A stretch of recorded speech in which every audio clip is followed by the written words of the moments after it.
एक एक गाड़ी चेक करो अच्छे से। गाड़ी रिवर्स ले। अबे पीछे भी गाड़ी है। जल्दी आगे से निकल।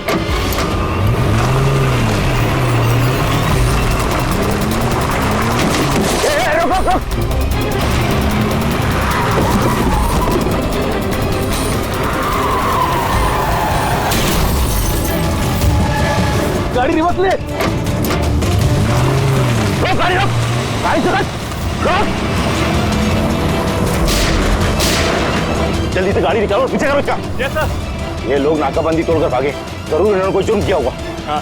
अगले 5 किलोमीटर तक नाकाबंदी करवाओ।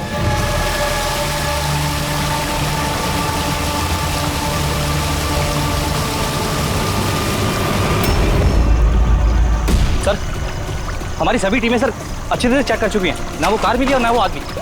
वो लोग नाकाबंदी तोड़कर भागे, सड़क खत्म हुई, जंगल शुरू हो जाता है, इसका मतलब वो यहीं कहीं होंगे।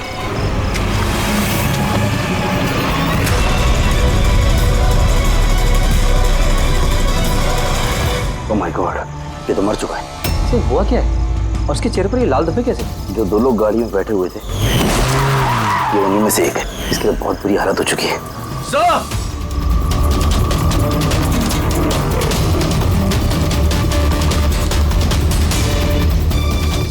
सर ये तो वही आदमी है, उस लड़के का पार्टनर। पर ये हुआ क्या है सर? वैसे ही निशान है सर। तुम इसे जल्दी से हॉस्पिटल पहुंचाओ, तब तक मैं सीआईडी को फोन करता हूँ। सर ओके सर, चलिए। Hello CID.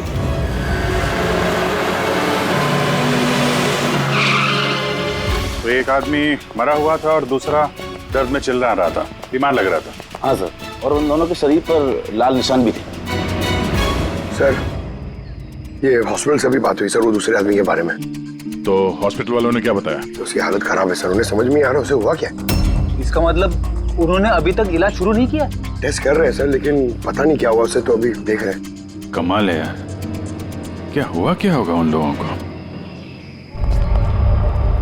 सर यहाँ इस तरफ।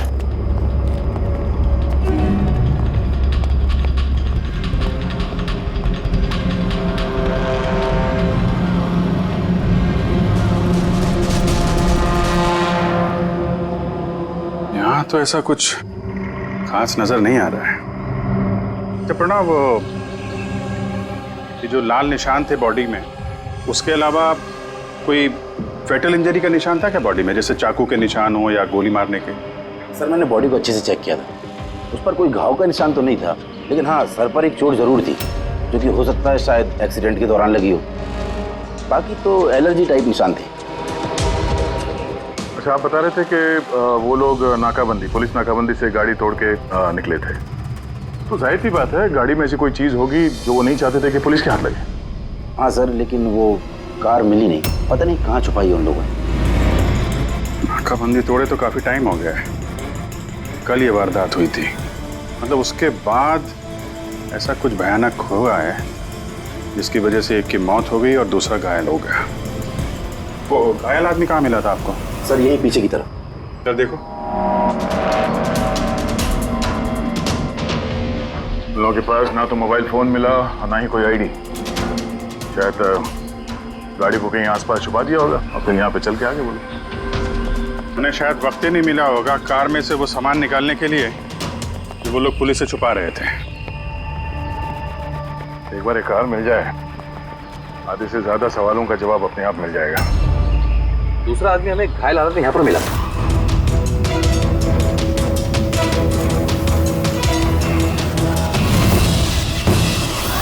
सर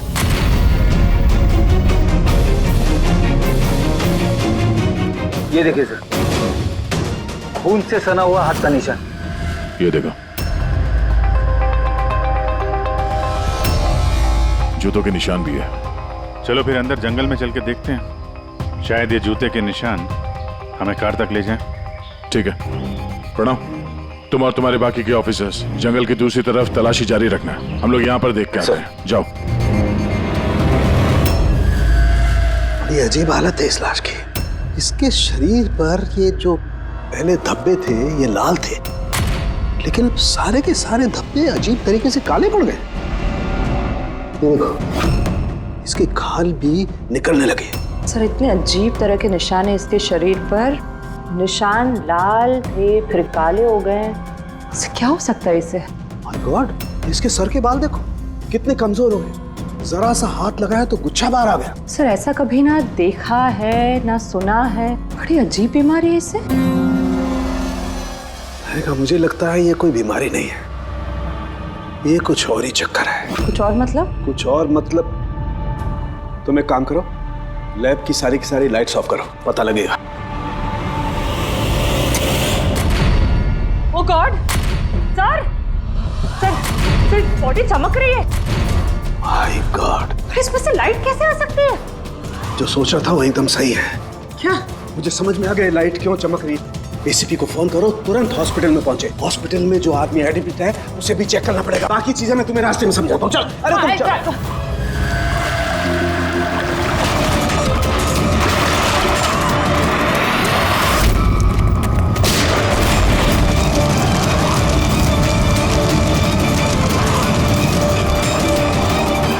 डॉक्टर सोलंकी, आपके कहने पर हमने पेशेंट को एक सिक्योर रूम में शिफ्ट कर दिया। Very good. पर बात क्या है? देखिए, बात मैं थोड़ा आपको बाद में बताता हूँ। अरे सोलंकी, हाँ, वही है। बस डाउट तो है। Are you sure? एक बार चेक कर। हाँ ठीक है। कहाँ है? आइए प्लीज कम।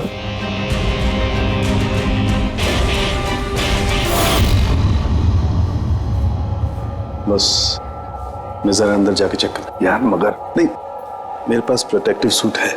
ठीक है।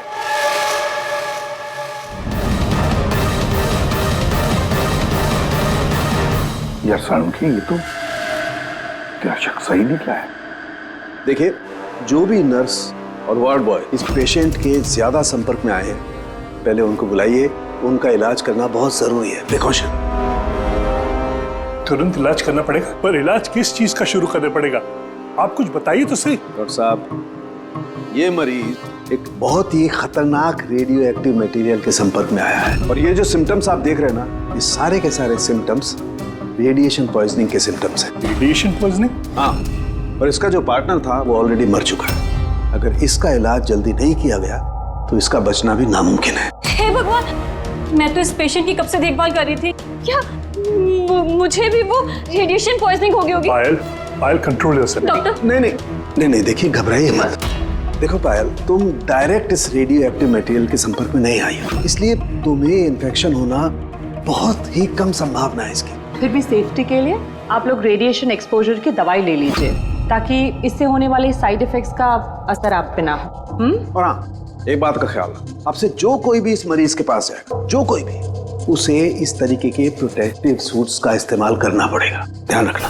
सोलंकी, तेरे फोन कॉल के बाद में मैंने एटॉमिक रिसर्च इंस्टीट्यूट में फोन किया, उनसे पूछताछ की। उन्होंने बताया कि उनके पास जितना भी रेडियो एक्टिव मटेरियल था वो बिल्कुल ठीक ठाक है, स्टोरेज से कुछ भी गायब नहीं है। सर, ये रेडियो एक्टिव मटेरियल इस तरह खुले में तो नहीं मिलता, स्पेशल एजेंसीज के पास ही अवेलेबल होता है। बॉस, ये रेडियो एक्टिव मटेरियल इन्हें कहाँ से मिला, कैसे मिला, ये तो बाद में पता लगाएंगे। फिलहाल मैं आपको इतना बता सकता हूँ कि ये बहुत ही ज्यादा मात्रा वाले रेडियो एक्टिव मटेरियल से इन्फेक्टेड है, जिसमें न्यूक्लियर एलिमेंट भी शामिल हो सकते हैं। सर, जो कुछ भी हो, इस आदमी को हमें बचाना ही होगा, क्योंकि यही हमें बता सकता है कि वो जो न्यूक्लियर रेडियो एक्टिव मटेरियल है उसे कहाँ से मिला है। और तो और पता नहीं कितने सारे लोग इसके संपर्क में आए होंगे, उन सब की जान भी तो खतरे में है, उनको भी तो बचाना होगा हमें। सर, कहीं ये रेडियो एक्टिव मटेरियल उस कार में तो नहीं है जिसमें ये लोग थे? कहीं पर भी हो सकता है। सर, उनके काम कर, तो इस पेशेंट के साथ रहे। हाँ ठीक है बॉस, मैं इंतजार करता हूँ। जब भी उसे होश आएगा मैं उसे पूछने की कोशिश करूंगा कि उसे मटेरियल कहाँ से मिला, कैसे मिला। हाँ, और तारिका, तुम एक काम करो, तुम वापस से उस लाश को अच्छी तरह से चेक करो, पता लगाने की कोशिश करो आखिर ये कौन से एलिमेंट हैं, अच्छी तरह से डिटेक्ट करो। Hello ACP Pradyuman. एसीपी साहब, जिन सवालों के रेगिस्तान में आप लापता हैं उसका जवाब है मेरे पास। मिलना चाहेंगे? कौन हो तुम और कहां पर मिलोगी?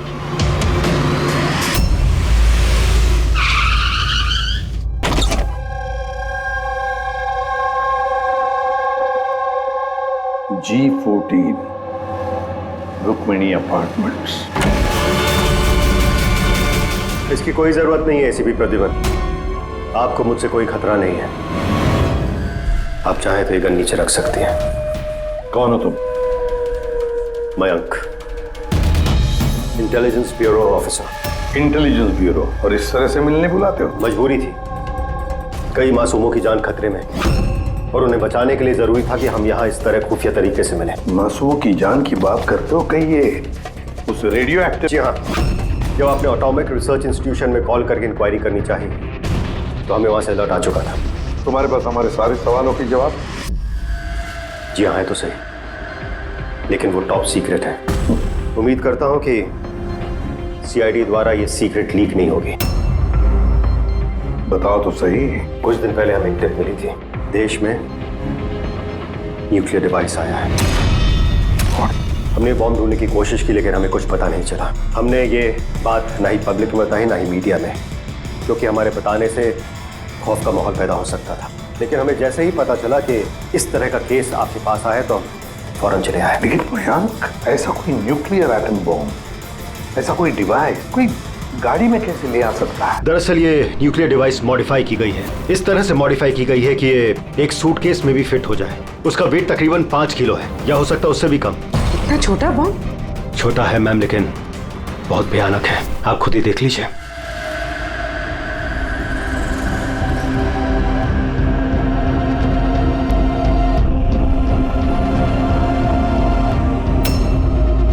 अगर ये ब्लास्ट हो गया सर, तो 25 किलोमीटर के रेडियस में सिर्फ और सिर्फ तबाही होगी। 5 किलोमीटर के रेडियस में जो भी इंसान रहते हैं वो तुरंत मर जाएंगे, और 20 किलोमीटर के रेडियस में अगर कोई इंसान बच भी गया तो ये तो अपाहिज हो जाएगा या मेंटली रिटार्डेड हो जाएगा। भगवान ना करे ये बॉम्ब ब्लास्ट मुंबई में हो जाए तो मुंबई की क्या हालत होगी आप सोच भी नहीं सकते। मयांक, जब तक हम लोग हैं, जब तक ये सीआईडी है, तब तक इस शहर को कोई कुछ नहीं कर सकता, ना हम कुछ होने देंगे। इस न्यूक्लियर बॉम्ब को हम ढूंढ निकालेंगे। कैसे हो तुम? मेरी आवाज सुन सकते हो? बोलो बोलो। कहाँ हो? तुम हॉस्पिटल में हो। क्या हो रहा है मुझे? कुछ नहीं हुआ, तुम्हें कुछ नहीं हुआ। देखो, तुम बहुत खतरनाक रेडिएशन के शिकार हो गए थे, लेकिन अभी तुम्हारा इलाज हो रहा है। आनंद? आनंद का? आनंद है तुम्हारा दोस्त। माफ करना भाई, आनंद तो इस दुनिया में नहीं। लेकिन तुम घबराओ मत। देखो, तुम मेरी बात ध्यान से सुनो। तुम बताओ मुझे कि तुम इस रेडिएशन के शिकार कैसे हुए, कहाँ हुए, कब हुए? याद है? हमें डिलीवरी करने को कहा था। डिलीवरी करने को कहा था? किस चीज की delivery? Nuclear bomb. Nuclear bomb? Hello reception, देखिए आप एसीपी प्रद्युमन को तुरंत मैसेज दीजिए, उनसे बोलिए डॉक्टर शालू ने बुलाया अर्जेंट। अच्छा, एक बात बताओ, तुमने न्यूक्लियर बॉम्ब की डिलीवरी कर दी या अभी वहीं पर है? कहाँ है ये न्यूक्लियर बॉम्ब? कहाँ है? मैं तुम्हें नहीं देखो, बताना चाहिए, बहुत सारी जिंदगियों का सवाल है ना। वो मुझे मार डाली। नहीं, घबराओ मत, सीआईडी टीम तुम्हारे साथ है, तुम चिंता मत करो, कोई कुछ नहीं कहेगा।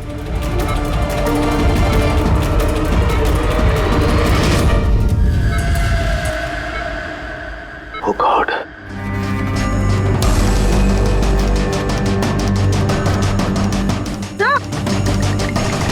साउंड के? साउंड के? क्या हुआ सर?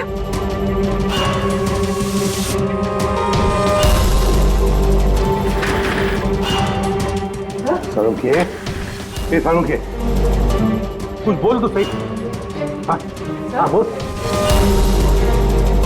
सर ये होश में, लेकिन कुछ बोल नहीं पा रहे हैं। जल्दी से डॉक्टर को बुला। तारीखा कहाँ है? हाँ। देख सारुण के, बताना यार। सारुण के? सर आपको मेरी आवाज आ रही है? सर ये तो स्ट्रोक के सिम्टम्स है। डॉक्टर सोमेश, डॉक्टर सारू के suffered a stroke. Sister, emergency room का बंदोबस्त करो राइट नाउ। चलो देखिए, चलो जल्दी। अभिजीत, गाड़ी में रेडिएशन तो है मगर काफी कम है, मगर बॉम्ब का नामो निशान नहीं। मतलब बॉम्ब निकाल लिया गया गाड़ी से। सर, वो आदमी जो गाड़ी के पास खड़ा था, उसे तो उसके गैंग के लोगों ने मार दिया, फिर ये बॉम्ब कहाँ गया? गैंग के किसी दूसरे अपराधी ने निकाला होगा। इस गाड़ी का फ्यूल टैंक भी खुला हुआ था। लगता है जब हम लोग यहाँ पर पहुंचे तब वो डायनामाइट स्टिक को जलाकर ये गाड़ी को उड़ाने वाला था ताकि कोई सुरागी न बचे। और बड़ी प्लानिंग की है उन लोगों ने, एक एक सबूत मिटाते जा रहे हैं। एक बात समझ में नहीं आ रही है सर, वो रेडियो एक्टिव चीज कार में लीक कैसे होगी? शायद उस एक्सीडेंट की वजह से। नाकाबंदी से भागने के बाद इस कार का एक्सीडेंट हुआ था ना, और उसी के बाद वो रेडियो एक्टिव रेडिएशन के सिम्टम्स उन पे होने लगे। पता नहीं वो बॉम्ब इस वक्त होगा कहाँ पे, और न जाने कितने लोग इस रेडिएशन की चपेट में आएंगे। तो जहाँ पर उन्हें वो बॉम्ब पहुँचाना था वहाँ पे बॉम्ब पहुँच गया है, तो हजारों लाखों लोगों की जान खतरे में है। The medicine is in the IV, right?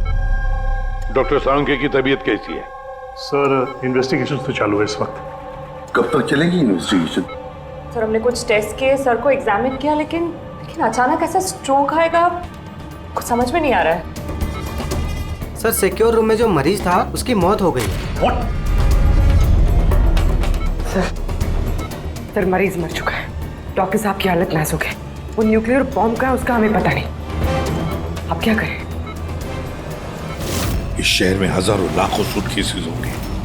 अगर जल्दी उस बॉम्ब वाले सूटकेस को नहीं ढूंढा तो इतनी तबाही होगी कि इतिहास में वो दिन काले अक्षरों में लिखा जाएगा।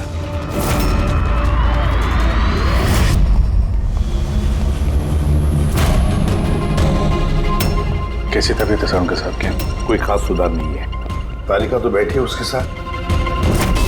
समझ में नहीं आता किस लिए मुझे इतना अर्जेंटली बुलाने या क्या बताने वाला था। बस मैं यहाँ पहुंचा हूँ, ये हाल हो गया। अब तो मरीज भी मारा गया, डॉक्टर साहब को ये स्ट्रोक आ गया। क्या ये संयोग है सर? सारुंके साहब को स्ट्रोक आया ठीक उसके पहले जब वो हमें कुछ बताने वाले थे। संयोग ही होगा जी। डॉक्टर साहब को स्ट्रोक आया, किसी ने हमला तो नहीं किया उन पे? हाँ सर, और उस मरीज की हालत तो वैसे भी नाजुक थी। डॉक्टर्स जवाब दे चुके थे।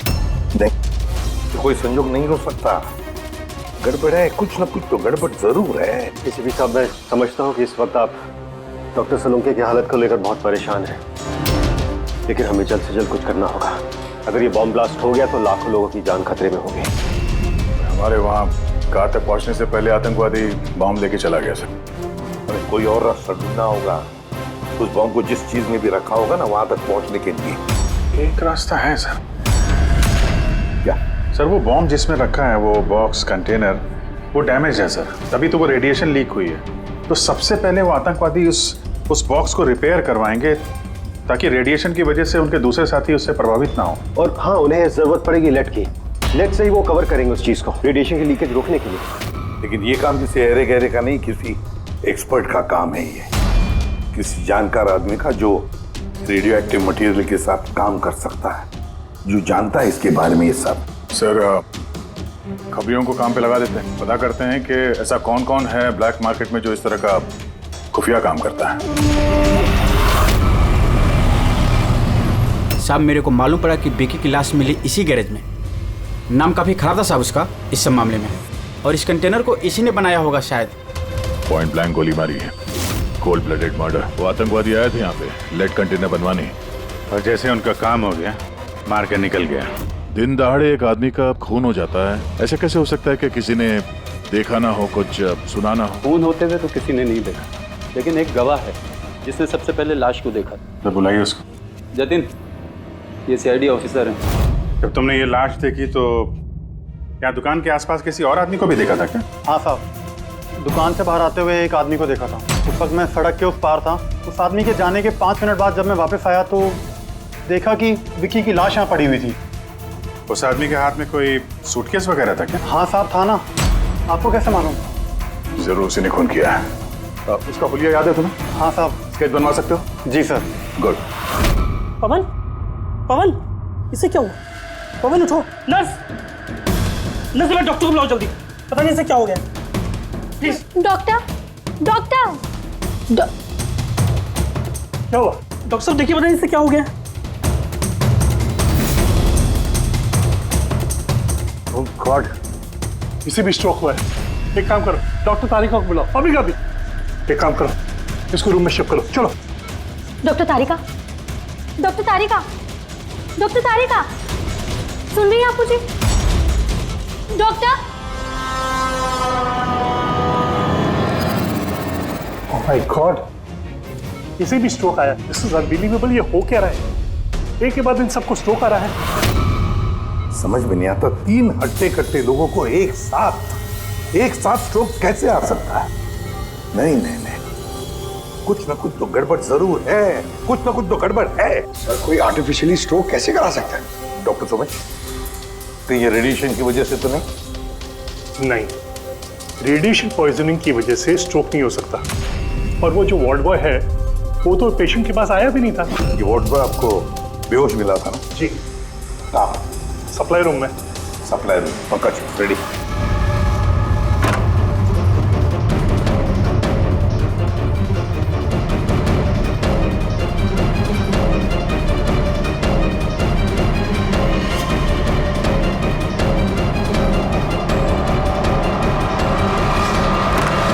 सर, सप्लाई रूम में कुछ नहीं मिला। जो कुछ भी है वो यहीं पे है, जिसकी वजह से ये सब हुआ है। ठीक है, इस कमरे को अच्छी तरह से चेक करो, एक एक कोना छान मारो।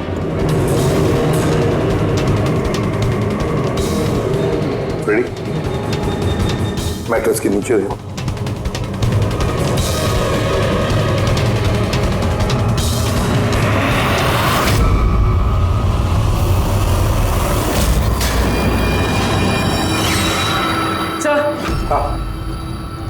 ये डिवाइस मिले, अजीब सा है।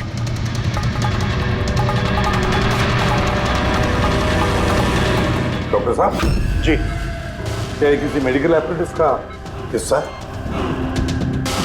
ये तो मैंने कभी देखा ही नहीं। ये हॉस्पिटल का इक्विपमेंट है ही नहीं। तो फिर क्या हो सकता है?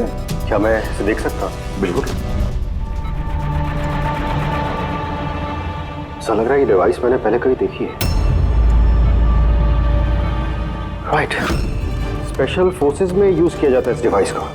If I am not wrong, इसे न्यूरल डिस्ट्रप्टर कहते हैं। न्यूरल डिस्रप्टर मतलब? देखिए, हमारा शरीर तभी काम करता है जब दिमाग कुछ सिग्नल देता है उस शरीर को काम करने के लिए, जैसे उठना, बैठना, खाना पीना या फिर बातें करना। और ये सिग्नल आता है न्यूरॉन्स के जरिए, और ये डिवाइस दिमाग और शरीर के सिग्नल को कैंसिल कर देता है, डिस्टर्ब कर देता है।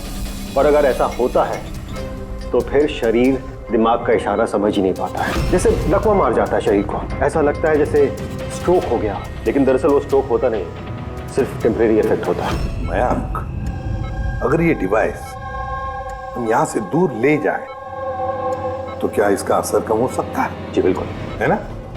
रेडी? काम करो, इस डिवाइस को दूर लेकर जाओ और डिस्ट्रॉय करो, नष्ट करो इसे। Yes sir. इसका मतलब है ये तीनों ठीक हो जाएंगे? जी डॉक्टर साहब, बिल्कुल। लेकिन अगर हम लोग यहाँ पर और ज्यादा देर रुकते हैं तो इसका असर हम पर भी हो जाता। अच्छा, तो इसीलिए इस चीज का असर तारिक और साळुंखे पर हुआ। इसका मतलब है इसका असर वार्ड बॉय पे इसीलिए हुआ था क्योंकि वो 1 घंटा उस कमरे में था जो इस कमरे के बाजू में है। एग्जैक्टली डॉक्टर साहब। अब क्योंकि ये डिवाइस हमने डिस्ट्रॉय कर दी है तो अब तीनों जल्दी होश में आ जाएंगे। मगर ये डिवाइस यहाँ रखा किसने होगा? उसी आतंकवादी गैंग में से किसी ने। वो गैंग जानती है कि डॉक्टर साळुंखे के पास कोई जरूरी इंफॉर्मेशन है, तो बस उसी लिए ये डिवाइस यहाँ लाकर लगा दिया ताकि साळुंखे की यह हालत हो जाए। मतलब सर कोई अंदर वाला ही, क्योंकि बाहर वाला तो अंदर आ ही नहीं सकता। जरूर कोई हॉस्पिटल का स्टाफ है जो उन लोगों से मिला है। नहीं, एसीपी साहब, ऐसा हो ही नहीं सकता। ऐसा ही हुआ डॉक्टर होमेक, ऐसा ही हुआ है। अब एक बात अच्छी तरह से सुन लो, जब तक वो मुजरिम पकड़ा नहीं जाता, इस हॉस्पिटल से कोई भी, मतलब आप भी, हॉस्पिटल से बाहर नहीं जाएगा।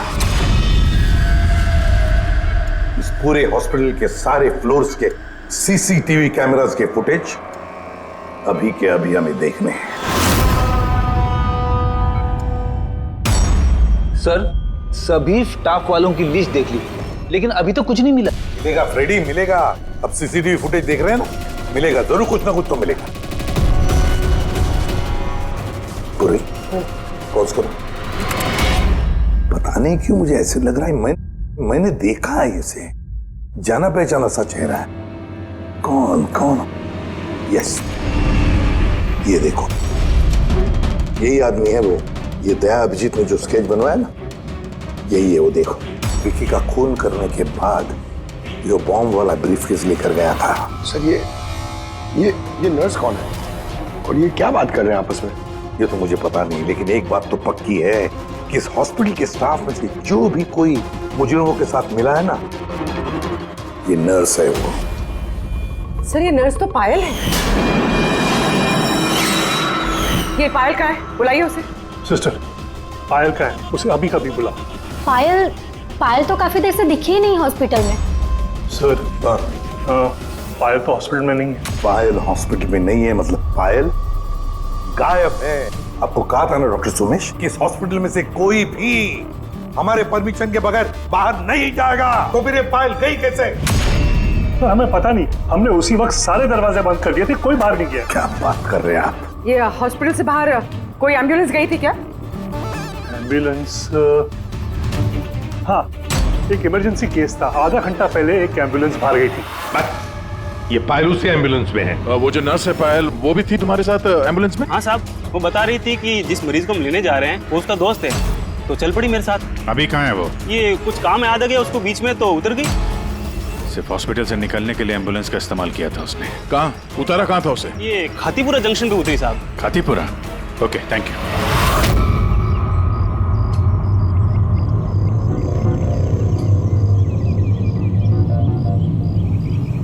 अरे सुनना भाई साहब, इस लड़की को देखा है क्या? 1 घंटे पहले यहाँ पे नर्स का ड्रेस पहना हुआ था इसने। हाँ साहब, मैंने इसको देखा है, मेरे रिक्शे में आई थी। अभी आधे घंटे पहले मैं इसको 5 बत्ती सिग्नल के पास छोड़ा था। Thank you.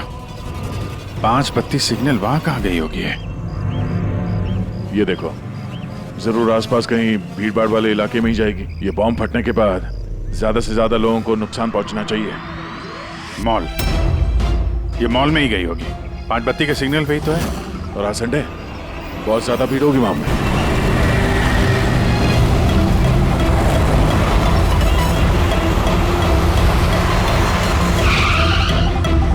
पायल यहाँ कहीं बाहर तो दिखाई नहीं दे रही है। कहीं मॉल के अंदर तो नहीं चली गई? मेन गेट से तो वो मॉल के अंदर जा नहीं सकती, सिक्योरिटी चेक में पकड़ी जाएगी वो। बॉम्ब का रेडियस 25 किलोमीटर का है। जरूरी नहीं मॉल के अंदर बॉम्ब रखे। तो हो सकता है उसने ये बॉम्ब मॉल के आसपास कहीं छुपा के रखा। चेक करते हैं।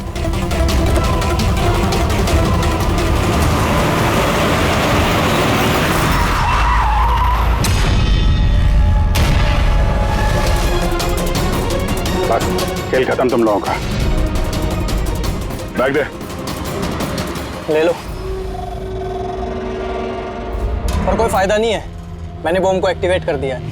1 घंटे में ये शहर भी खत्म हो जाएगा और हम भी मर जाएंगे।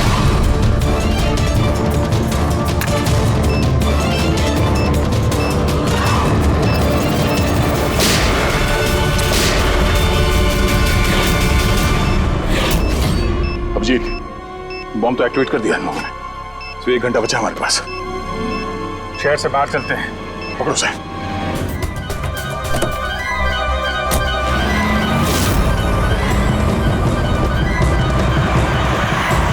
आबादी से तो काफी दूर आ गए। इस बॉम्ब का क्या करें? किसी तरह डिफ्यूज हो जाए तो। इम्पॉसिबल है अभिजीत, मतलब हो सकता है मगर वक्त लगेगा और हमारे पास वक्त नहीं है। मगर अभिजीत, हाँ? मैं सोच रहा था कि इस काम के लिए हमारे दोनों का जाना जरूरी थोड़ी है, कोई एक आदमी जाएगा तो बहुत है। हाँ, बात तो तुम यार सही कह रहे हो।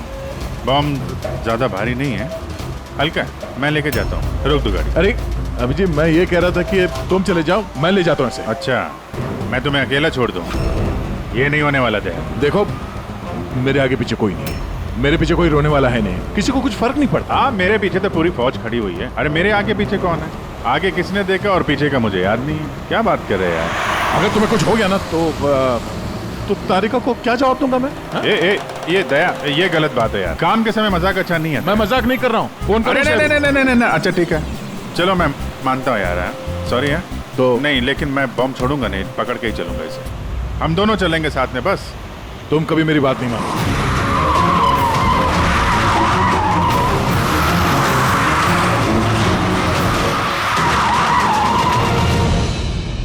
क्या हुआ? लगता है टायर में कुछ प्रॉब्लम है। ये पीछे वाले टायर में से चेक करो। इसी समय होना था ये भी। संभल गए।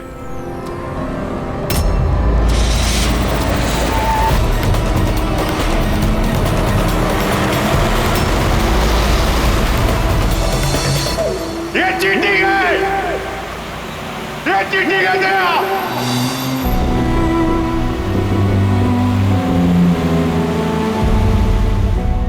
ये चीटिंग है।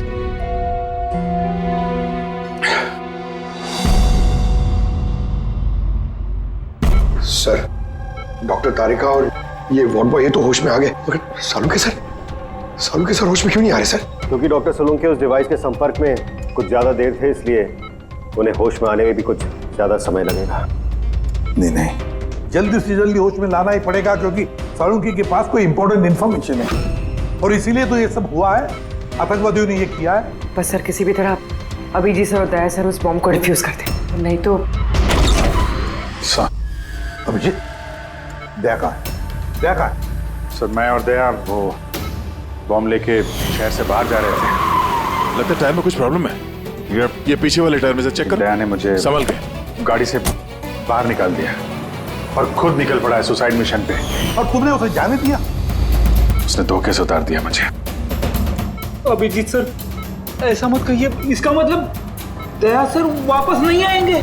फ्रेडी, कुछ नहीं होगा दया को, कुछ नहीं होगा उसे। वो एक सीआईडी ऑफिसर है, समझे?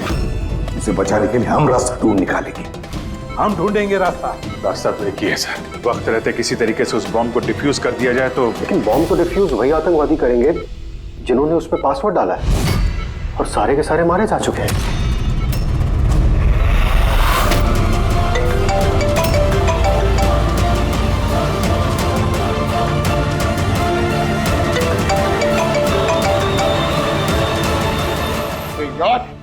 सर, दया सर फोन ही नहीं उठा रहे।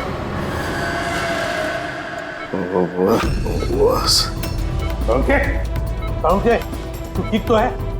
हाँ? न्यूक्लियर बॉम्ब क्या जानता है? बता, क्या बताने वाला था तू मुझे? जल्दी बता। पासवर्ड जानता है तू? हाँ। क्या है पासवर्ड? जल्दी बता। Rainbow. Abhijit sir, password rainbow है।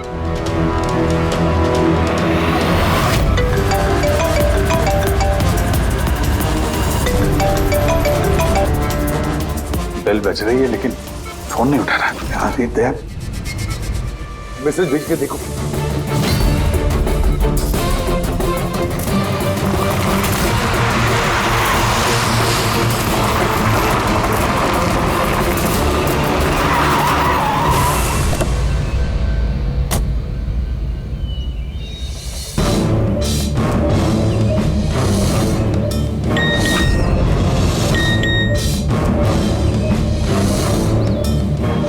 अभिजीत का मैसेज, कोड मिल गया? हाँ अभिजीत, दया पासवर्ड मिल गया है। पासवर्ड है। एक मिनट।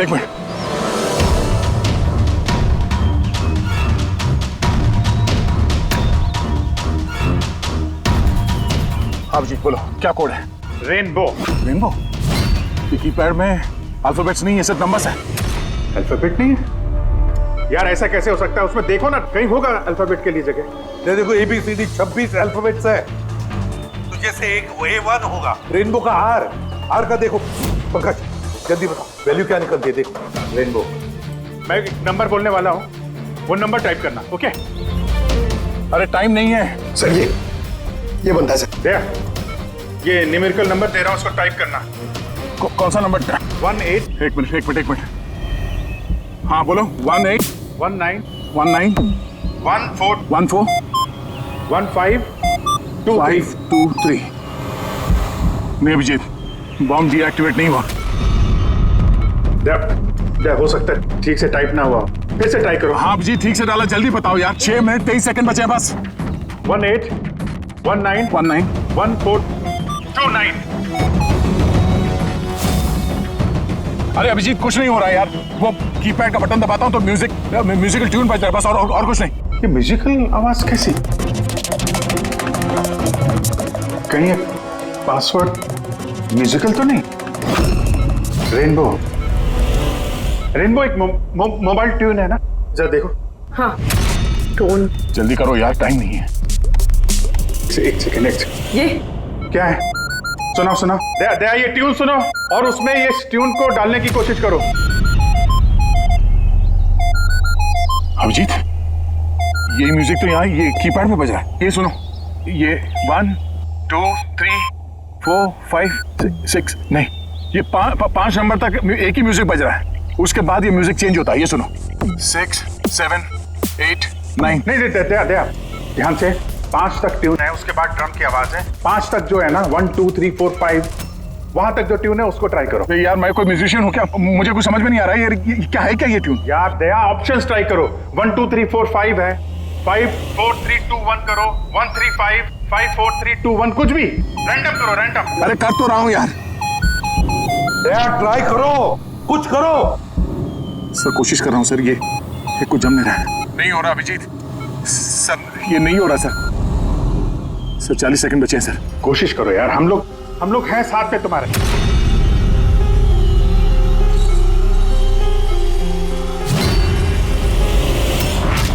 शायद वक्त आ गया यार। कुछ नहीं होगा तुम्हें दया। ऐसा मत बोलो प्लीज, तुम्हें करना ही पड़ेगा। ट्राई करो दया, ट्राई करो। अरे कर तो रहा हूं यार मैं, और क्या करूं?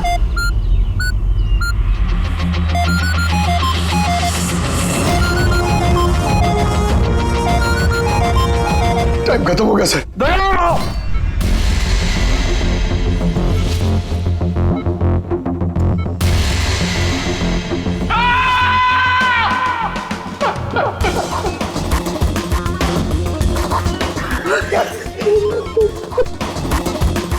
कर लिया ना दोस्तों ने।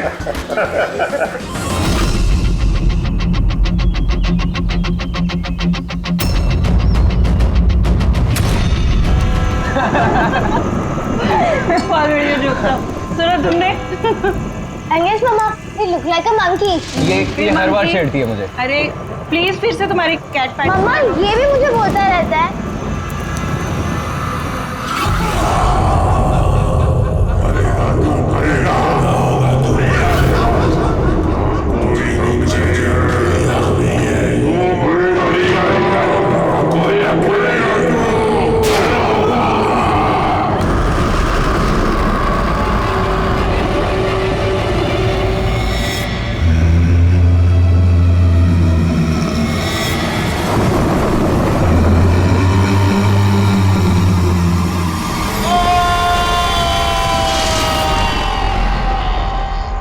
तो ये है हॉरर हाउस।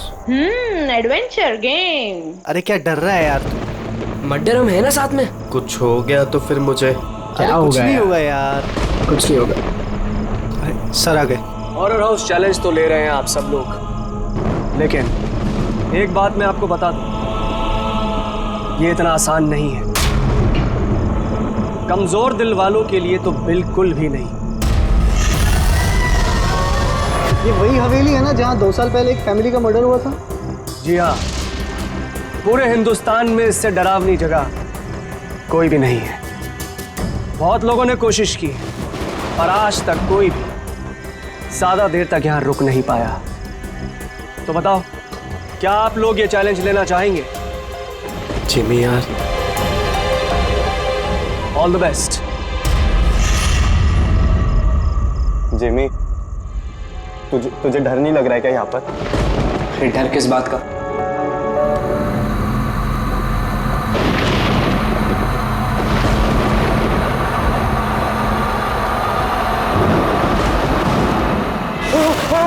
अरे डूड, खोलो। रोहित खोलना।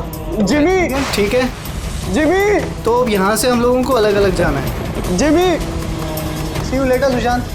अरे Jimmy please open the door. Jimmy कुछ नहीं होगा। रोहित यार, guys please come back guys.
Sushant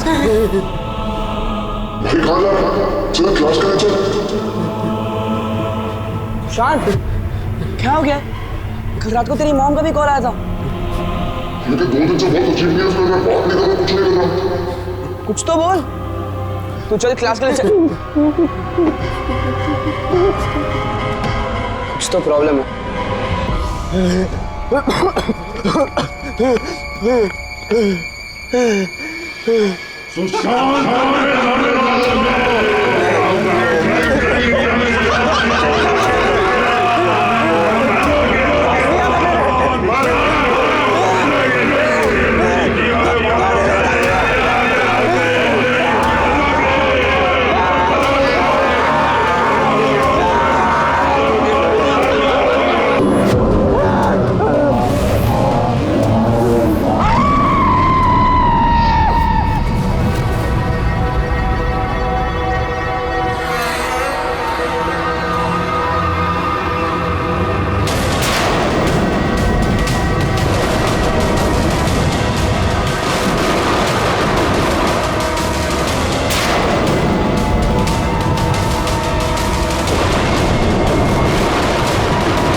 Sushant मेरा बच्चा, ये क्या हो गया सुशांत?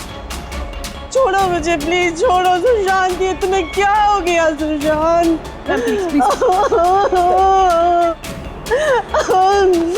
जिमी, मेरा बच्चा, अब मुझे ठीक से बता, क्या हुआ? ये सब कैसे हुआ? सर वो कॉलेज आया और स्टेज चढ़ के ऊपर जा रहा था। मैंने उसे रोका कि चल क्लास का टाइम हो गया, चल साथ में। पर सर उसने मेरी बात सुनी ही नहीं सर, और वो टेरेस जाके मुझे उसे रोक लेना चाहिए था सर। अगर मैं उसे रोक लेता तो ऐसा नहीं होता सर। जिमी, देखो बेटा, अपने आप को ब्लेम मत करो। क्या तुम्हें थोड़ी पता था कि ये ऊपर जाकर ऐसे करेगा? Don't blame yourself. नहीं सर, कुछ तो प्रॉब्लम थी सर। पिछले 2 दिन से सुशांत ऐसा ही है सर, ना किसी से बात करता है, बहुत अजीब बिहेव कर रहा था सर। मुझे उससे बात करनी चाहिए थी, अगर मैंने बात की होती तो सर शायद कुछ। अच्छा, ये पिछले 2 दिन से क्या हुआ? क्या था? क्या प्रॉब्लम क्या थी? हैं? हम लोग सर उसको हॉरर हाउस लेकर गए थे। उसका मन नहीं था जाने का, फिर भी उसको फोर्स करके लेके गए थे सर।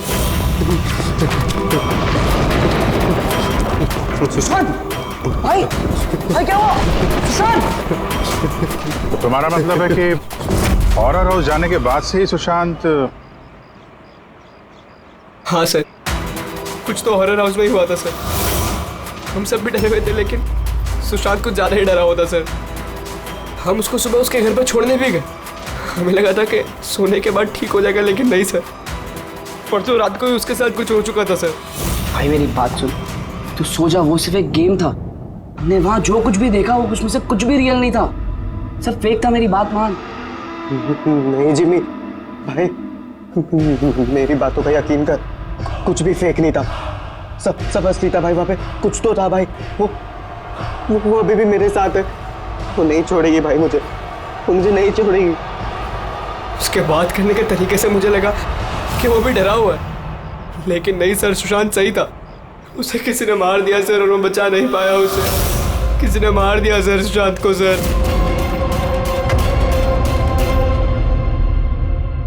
ये देखो बॉस, ये सीटी स्कैन। किसका? ये एक 80 साल के बूढ़े के ब्रेन का सीटी स्कैन है। इस आदमी को एक बहुत ही भयानक ब्रेन की बीमारी हुई। जरा देखो गौर से, इसके ब्रेन सेल्स कैसे सिकुड़ गए हैं। और सर, इस सीटी स्कैन में ब्रेन सेल्स और भी ज्यादा डैमेज्ड है। ये स्कैन किसका? सुशांत। क्या? सुशांत का? एक जवान हेल्दी लड़के के ब्रेन के सेल्स एक बीमार बुढ़े आदमी के ब्रेन के सेल से ज्यादा खराब? वही तो सबसे बड़ा सवाल है अभिजीत, कैसे? और हमने सुशांत के फैमिली डॉक्टर से भी बात की।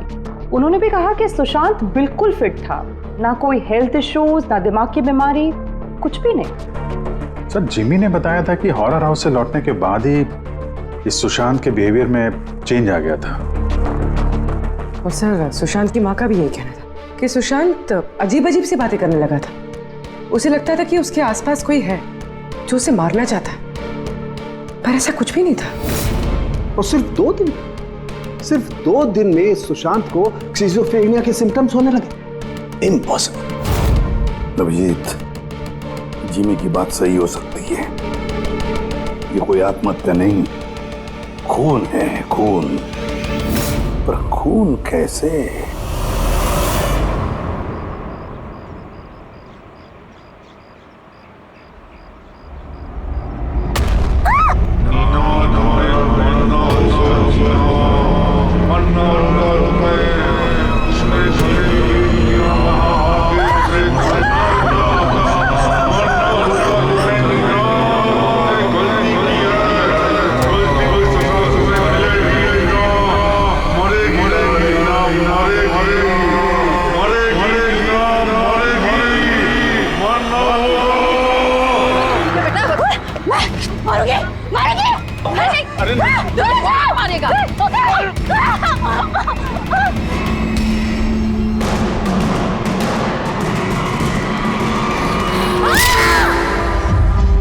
लड़की बहुत डरी हुई सी थी।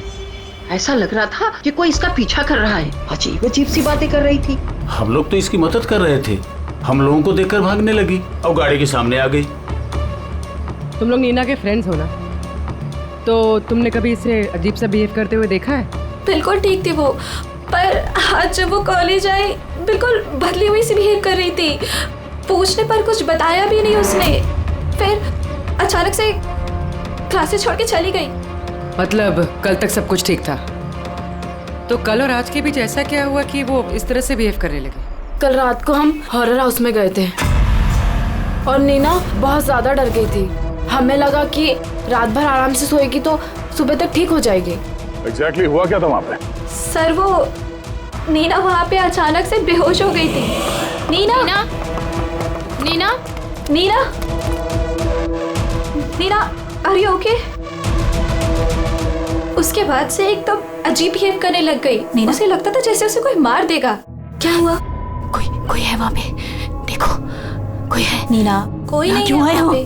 जा, गो, कोई नहीं है वहाँ। मैं जहाँ जाती हूँ वहाँ चले आते हैं। मुझे छोड़ेगा नहीं, मुझे मार डालेगा। हॉरर हाउस, ये वही हॉरर हाउस है जहां पर सुशांत भी अपने दोस्तों के साथ गया था और जहां से आने के बाद उसके और इस नीना के दिमाग पर असर होने लगा, अजीब अजीब से वहम होने लगे। कुछ न कुछ तो गड़बड़ जरूर है इस हॉरर हाउस में, कुछ न कुछ तो गड़बड़ है। ऐसा कुछ नहीं है सर, मैं सच में नहीं जानता उन दोनों को क्या हुआ है। तुम्हें नहीं पता तो और किसे पता होगा? हाँ? इस हॉरर हाउस के बारे में सोशल मीडिया में तुम्हारी कंपनी ने मैसेज शेयर किया है ना? और इसमें साफ साफ लिखा है कि इस हॉरर हाउस में मर्डर्स हुए हैं और जो कोई भी एक रात इस हवेली में रहेगा उसे 50,000 रुपए इनाम में मिलेंगे। हाँ? और इसमें यह भी लिखा है कि ये हॉरर हाउस बनने से पहले 2-3 लोग यहाँ पे रात में रुके थे जो गायब हो गए, जिनका अब तक कोई छता पता नहीं चला है। सर, मार्केटिंग के लिए सब करना पड़ता है। हॉरर हाउस के प्रमोशन के लिए हमने कुछ एक्टर्स से काम करवाया था ताकि लोग यहाँ पर आएं। आप चाहे तो हम उनका नाम और पता आपको दे सकते हैं, आप उनसे पूछ सकते हैं सर। अच्छा, अगर ये सब तुमने मार्केटिंग के लिए किया है तो इसके पीछे असली कहानी क्या है, ये बताओ। सर, यहाँ पर एक बहुत रईस आदमी रहता था अपने परिवार के साथ, विक्रांत, और एक दिन उसने अपने पूरे परिवार को मार दिया।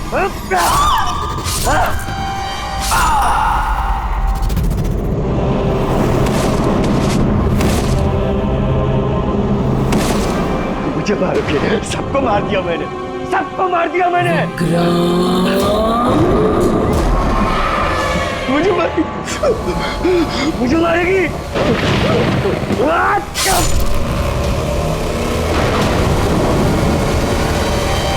हाँ सर, विक्रांत के बारे में मैंने न्यूज में देखा था।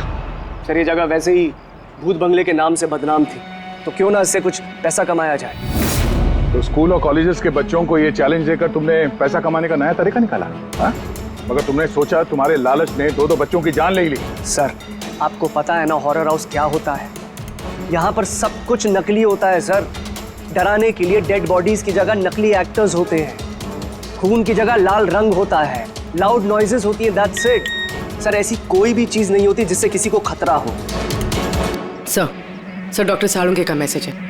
नीना के सीटी स्कैन से पता चला कि उसके ब्रेन सेल्स बहुत तेजी से उसी तरह डैमेज हुए हैं जैसे सुशांत के केस में हुए थे। अब बोलो, अगर ये सब नकली है, नाटक है, तो किसी के दिमाग पे इतना बुरा असर कैसे पड़ सकता है, हा? सर, मुझे इसके बारे में कुछ नहीं पता, मैं सच कह रहा हूँ। ठीक है, आज रात इस हॉरर हाउस में हम लोग रुकेंगे। पता तो चले बिजनेस के नाम पे यहाँ पे कौन कौन सा खेल खेला जा रहा है।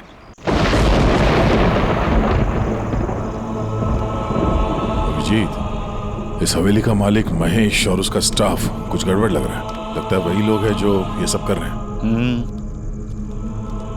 हम लोग अलग अलग रूम में जाएंगे, अकेले। इतना तो पता है ना सबको कि इन लोगों ने ऐसा कुछ इंतजाम करके रखा है कि जिससे सबको डर लगे, हैं?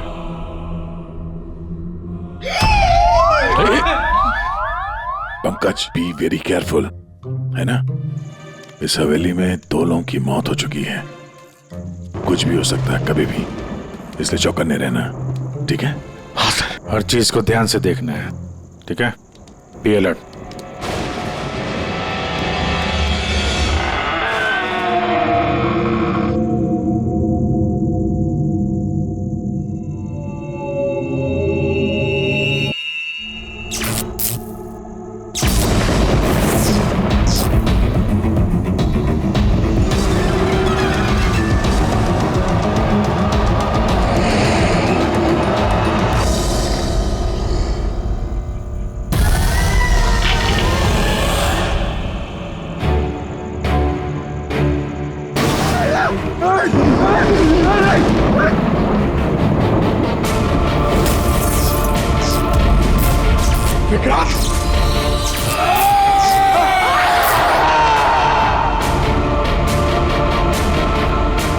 पंकज,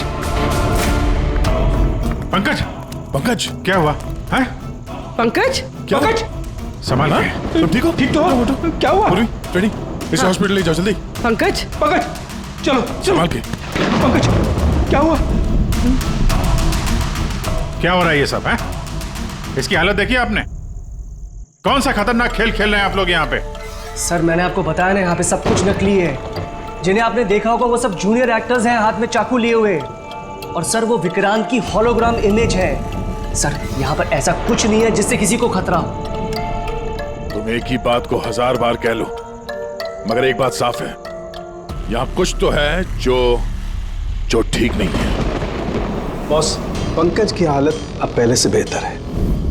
उसका सीटी स्कैन किया गया है और स्कैन में ऐसी कोई बात नहीं आई है जिससे कोई चिंता हो। ये बहुत अच्छी बात हुई कि आप लोगों ने बिल्कुल सही वक्त पर पंकज को हॉरर हाउस से बाहर निकाल दिया। समझ में नहीं आ रहा है, हम सब लोग थे वहाँ हॉरर हाउस में, और कुछ कमरे ऐसे थे जहाँ पे थोड़ा डर लगे, घबराहट जैसी हो, तो हम तुरंत दूसरे कमरे में चले जाते थे। पंकज ने भी यही किया होगा। सिर्फ उसी के साथ ऐसा क्या हुआ कि उसके दिमाग में इतना गहरा असर हो गया? सर, ये सुशांत और नीना अपने अपने दोस्तों के साथ वहाँ हॉरर हाउस में गए थे, लेकिन असर सिर्फ इन दोनों पे ही हुआ। इनके दोस्तों पे कोई असर नहीं हुआ था, सब नॉर्मल थे। सर, हो सकता है उस हॉरर हाउस के किसी खास कमरे में वो चीज़ हो जिससे इंसान के दिमाग पे बहुत बुरा असर करता है। ये पंकज, सुशांत, नीना उस कमरे में गए तो उनके दिमाग पे असर हुआ, बाकी के लोग उस कमरे में गए नहीं तो असर हुआ नहीं होगा। हो सकता है गया, हो सकता है, पर कौन से कमरे में, ये कमरा कौन सा है, ये तो पता लगना चाहिए। सर, मुझे वहाँ पे विक्रांत की डायरी मिली। जिस दिन उसने अपनी फैमिली का खून करके आत्महत्या की, उसके कुछ दिन पहले इसने लिखा है, या मैंने फिर से उन्हें देखा, उनकी आवाजें सुनाई देती हैं। वो लोग हर जगह पे मेरा पीछा करते हैं, मैं रात को सो नहीं पाता, किसी पे भरोसा नहीं है मुझे। उस शैतान ने सबको अपनी तरफ कर लिया है। और हैरानी की बात यह है कि इसके पहले जो कुछ लिखा है वो बिल्कुल नॉर्मल है, उसमें कोई खतरे और डर की बात नहीं है। जो कुछ भी हुआ है अचानक हुआ ऐसा, सुशांत और नीना की तरह।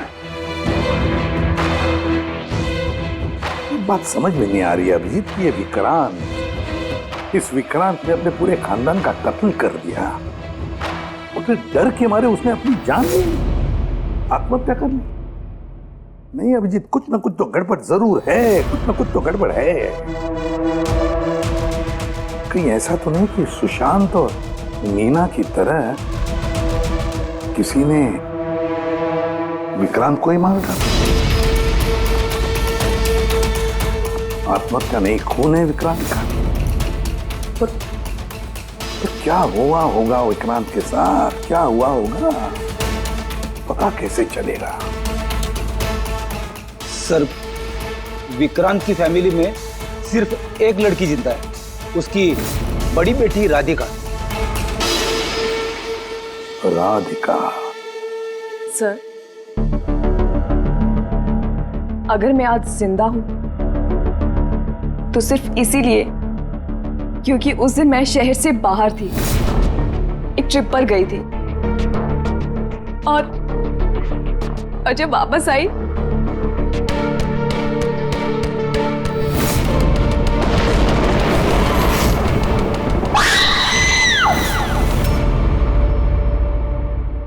उनकी डायरी पढ़ी थी हमने, उससे पता चला कि 10 सितंबर से पहले वो बिल्कुल नॉर्मल थे।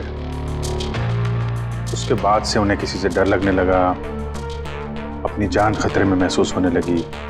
10 सितंबर। सर, 10 सितंबर को तो हमने डैड का 50th बर्थडे सेलिब्रेट किया था। सब लोग आए थे, फैमिली, फ्रेंड्स, और सर डैड तो बहुत ज्यादा खुश थे। सर, बट डैड के बर्थडे के बाद ही उनका बिहेवियर चेंज हुआ था। अभिजीत, मतलब विक्रांत के साथ जो कुछ भी हुआ है उस बर्थडे पार्टी में ही हुआ है, पर क्या ऐसा क्या हुआ जिसकी वजह से विक्रांत परेशान हो गया, डिस्टर्ब हो गया? क्या हो सकता है? राधिका, आप बता सकती हैं उस दिन बर्थडे में कौन कौन आया था? उस दिन के फोटोग्राफ्स और वीडियो भी चाहिए हमें। पूरी रात पार्टी में विक्रांत बिल्कुल नॉर्मल लग रहा था, लेकिन लेट नाइट को उसका किसी के साथ तो झगड़ा हुआ। मैंने दूर से देखा था, बहुत जोर जोर से बहस हो रही थी। किसके साथ? अजय, विक्रांत का बेस्ट फ्रेंड। विक्रांत कैसा आदमी था? साहब, बहुत बड़ी गलती कर दी मेरे माँ बाप ने, अपनी बेटी की शादी विक्रांत से करवा के। साहब, उसे नहीं जीना था तो वो खुद मर जाता, लेकिन मेरी बहन और बच्चों को मारने की क्या जरूरत थी? विक्रांत के मरने के बाद तो सारी प्रॉपर्टी राधिका के नाम पे चली गई होगी ना? नो सर, विक्रांत के बिजनेस में या उसकी प्रॉपर्टी में राधिका का कोई इन्वॉल्वमेंट नहीं था। उसके परिवार के बाद वो पूरी टूट चुकी थी। एक रुपया नहीं दिया था सर उसने, बल्कि ज्यादातर पैसा उसने चैरिटी के लिए दे दिया था। और विक्रांत का बिजनेस? सर, उनके कजन है दीपक, वो संभालते हैं। दीपक जी, विक्रांत की मौत के बाद उसके पूरे बिजनेस की कमान तुमने संभाल ली है ना? क्योंकि विक्रांत की फैमिली में कोई बचा ही नहीं, सिर्फ राधिका के सिवा। और राधिका ने बिजनेस और बाकी सारे प्रॉपर्टी में से अपने आप को दूर कर लिया था, इसलिए, है ना? जी, सभी को मालूम है कि विक्रांत मेरा कजिन था और किसी को तो जिम्मेदारी लेनी ही थी, लेकिन ये सब आप मुझसे क्यों पूछ रहे हैं? देखिए, विक्रांत और उसकी फैमिली के साथ जो भी हुआ उसका अफसोस सबको है। वो एक हादसा था, साजिश नहीं। आप लोगों को लगता है कि विक्रांत ने आत्महत्या नहीं की, मर्डर किया है किसी ने उसका। मैंने मारा है उसे और सुपारी देकर ये काम मैंने करवाया है। सर, वो मेरा बहुत जिगरी यार था, जिगरी। हम दोनों के बीच में बिल्कुल एकदम भाइयों जैसा प्यार था सर। और हमें तो पता चला है कि काफी समय से तुम दोनों की दोस्ती में काफी दरार पड़ गई है। दरार? नहीं सर। सर, वो क्या है ना कि फ्रेंडशिप के बीच में जो तकरार होती है और प्रॉब्लम्स होती है, बस वैसे ही कुछ हुआ था। लेकिन सर, बाद में हमने पैचअप कर लिया था। सर मेरी बात जरा गौर से सुनिए कि अगर हम दोनों के बीच में दोस्ती नहीं होती तो क्या वो मुझे पार्टी में इनवाइट करता? राइट। और उसी पार्टी में तुम्हारा जबरदस्त झगड़ा भी हुआ था विक्रांत के साथ। झगड़ा? हमारे पास एक गवाह है। अब नहीं सर, नहीं, झगड़ा नहीं हुआ था। वो क्या था कि 3-4 पैक अंदर जाने के बाद बस हम दोनों हाइपर हो गए थे और उसके बाद हम दोनों में बहसाबाजी शुरू हो गई थी। That's it. हद करते हैं मैम आप लोग। पूरी दुनिया जानती है कि विक्रांत ने अपनी फैमिली का मर्डर करके खुद सुसाइड कर लिया। हो सकता है उसकी कोई बहुत बड़ी प्रॉब्लम हो, पुलिस ने भी ये केस क्लोज कर दिया है, तो आप फिर क्यों 2 साल बाद मुझे इस केस में फंसाना चाहती हैं? I mean, मैं ऐसा क्यों करूंगी? देखिए, हमें तो बस इतना पता चला है कि विक्रांत की कंपनी में बरसों काम करने के बाद भी आपको प्रमोशन नहीं मिला। इनफैक्ट विक्रांत तो आपको नौकरी से निकालना चाहते थे और फिर अचानक विक्रांत की मौत के बाद आपकी फाइनेंशियल कंडीशन काफी बेहतर हो गई। हाँ, तो मतलब आप ये कहना चाहती हैं कि मैंने विक्रांत का खून करके उसकी पूरी प्रॉपर्टी पर कब्जा कर लिया? Is that you want to say? आप लोगों को लगता है कि मैंने विक्रांत को उकसाया कि अपनी फैमिली को मारकर खुदकुशी कर ले? इस बात का आपके पास कोई सबूत है, कोई गवाह है? दीपक, विक्रांत के 50वें सालगिरह की पार्टी में तुम तो गए थे, है ना? तो गिफ्ट भी लेकर गए होंगे। अब 50वां बर्थडे जो था, क्या क्या लेकर गए थे, जरा बताओ तो। अजी, 2 साल में मैंने कई लोगों को अलग अलग गिफ्ट दिए हैं। कैसे बता पाऊंगा कि विक्रांत को क्या दिया था? मुझे कुछ ठीक से याद नहीं आ रहा। आई थिंक सिर्फ कार्ड ही दिया था। लेकिन सर, ये अचानक बीच में गिफ्ट की बात कहाँ से आ गई? और मुझे नहीं याद कि मैंने उसे क्या गिफ्ट दिया था। ये 2 साल पहले की बात है मैम। और फिर किसी को कोई गिफ्ट देना कोई गुनाह थोड़ी है। जी, मैंने विक्रांत को उसके फेवरेट ऑथर की नई बुक गिफ्ट करी थी, लेकिन उसको किसने क्या गिफ्ट किया ये बता पाना मुश्किल है। आप जानना क्यों चाहते हैं?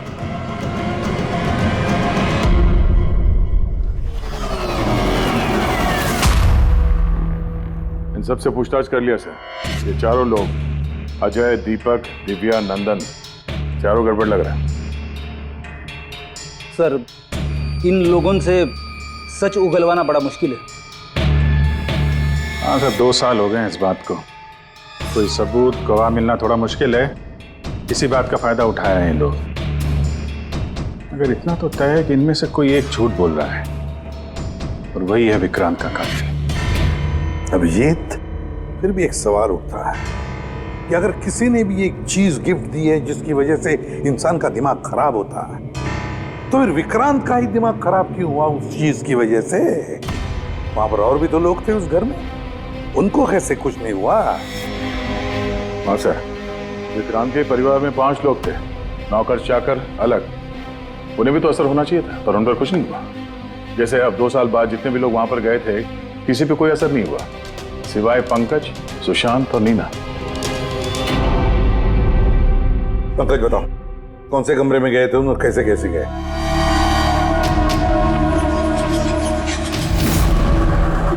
ये कॉरिडोर था सर।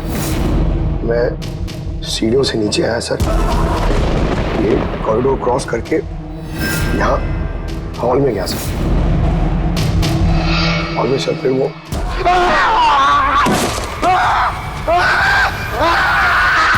मेरा पैर पकड़ा सर, मैं घबरा गया सर।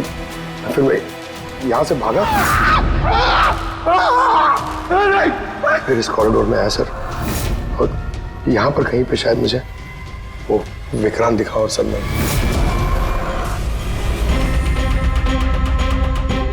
हाँ सर, पंकज हमें यहाँ इस कॉरिडोर में मिला था यहाँ पर, और नीना को उसके दोस्तों ने भी इसी जगह पे देखा था, और सुशांत भी यहाँ इसी जगह पे मिला। तो सर, वो जो कुछ भी है जिसकी तलाश है हमें, शायद यहाँ आसपास कहीं होना चाहिए। वैसे वो हो क्या सकता है? वहां पर तो एंटीक्स, पेंटिंग्स, न जाने क्या क्या था। ऐसी कौन सी चीज है जिसकी वजह से वो लोग मारे गए? सर, विक्रांत की मौत 2 साल पहले हुई थी और इन दोनों की मौत अभी अभी हुई है 2 साल बाद। ऐसी कौन सी चीज है वहां पे जिसकी वजह से ये सब मौतें हो रही है? वो क्या चीज है कातिल जानता है। सीआईडी की टीम ने ये कहा है कि उस रात पार्टी में जो कुछ हुआ वो हमसे एक बार फिर जानना चाहती है इसी जगह जहां पार्टी हुई थी कि एग्जैक्टली हुआ क्या था, उस रात कौन कहां था और क्या कर रहा था। अरे एसीपी सर अभी तक क्यों नहीं आए? मैं इससे ज्यादा इंतजार नहीं कर सकता। इनफ। एक काम करते हैं, एसीपी सर को कॉल कर लेती हूँ। प्लीज। अरे तुम लोगों को जो कुछ करना है करो, मैं तो चला। मैं यहाँ एक पल भी नहीं रुकूंगा। आज एक पल भी नहीं रुकना मुझे। अरे सुनो यार।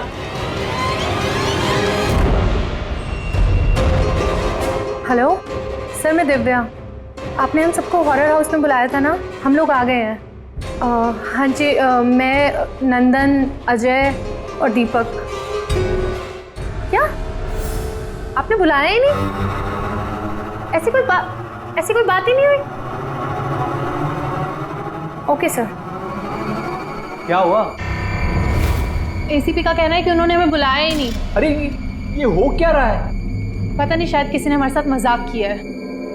चलो चलते हैं यहाँ से। चलो जल्दी चलो। कहाँ चलते हैं? ऊपर से बाहर जाने का कोई रास्ता नहीं है। अब क्या करेंगे हम? कैसे निकलेंगे यहाँ से बाहर हम? कोई दूसरा रास्ता तो होगा। हाँ ढूंढो, दूसरा रास्ता ढूंढो निकलने का बाहर। चलो जल्दी होना चाहिए कोई रास्ता। एक काम करो, तुम वहां देखो, मैं वहां दिखता हूँ। अरे कोई है? प्लीज दरवाजा खोलो।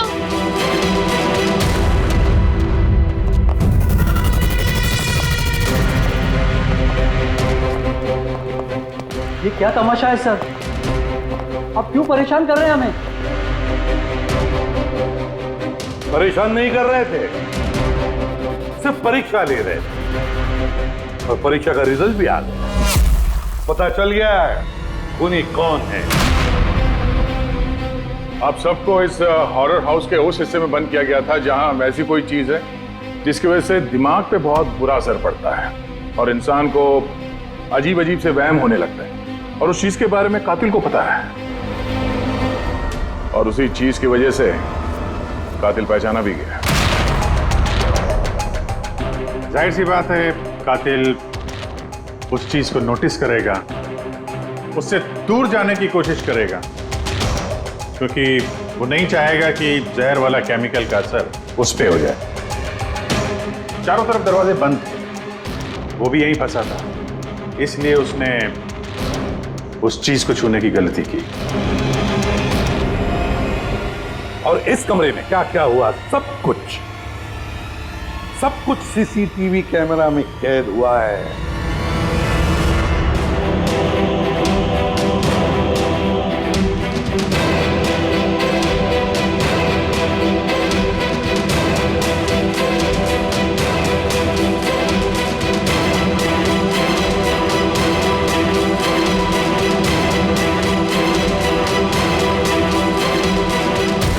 सबको लगता था कि विक्रांत एक अच्छा इंसान है, लेकिन यह सच नहीं था।